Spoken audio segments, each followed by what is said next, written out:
कालच्या नाराजी नाट्यानंतर उपमुख्यमंत्री एकनाथ शिंदे दिल्लीला रवाना। राज्यात सुरू असलेल्या पक्षफोडीबाबत अमित शहांसोबत चर्चा करणार असल्याची सूत्रांची माहिती।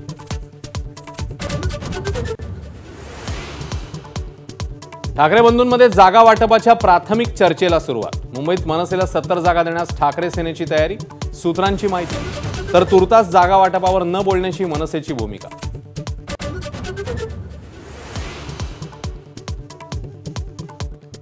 मुंबई महापालिकेत काँग्रेस आणि शरद पवारांची राष्ट्रवादी एकत्र लढण्याची शक्यता। तर राज ठाकरेंना सोबत घेण्याबाबत बोलायला हवं होतं, वर्षा गायकवाडांचं वक्तव्य।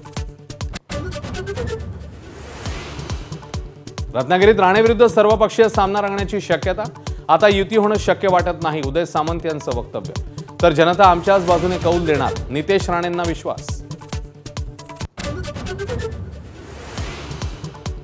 राजन पाटील आणि बाळराजे पाटील यांची दिलगिरी। मुलगा भावनेच्या भरात बोलला असेल, पार्थ जय पवार समजून माफ करावं, राजन पाटलांची विनंती। तर बाळराजे पाटलांनी थेट अजित पवारांना दिलं होतं चॅलेंज।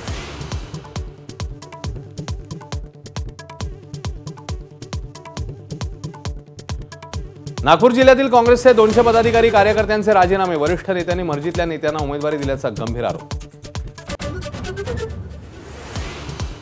राहुल गांधींच्या निवडणूक आयोगावरील आक्षेपांवर 272 प्रख्यात लोकांची टीका। घटनात्मक संस्थांविरुद्ध विखारी प्रचार सुरू असल्याचा आरोप। पार्थ पवारांचं त्या दिवशीचं मोबाईल लोकेशन तपासा, सीडीआर काढा, अंजली दमानी यांची मागणी।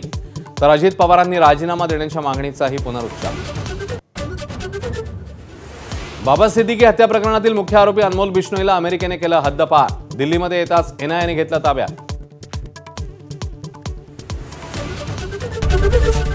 एबीपी माझा, उघडा डोळे बघा नीट।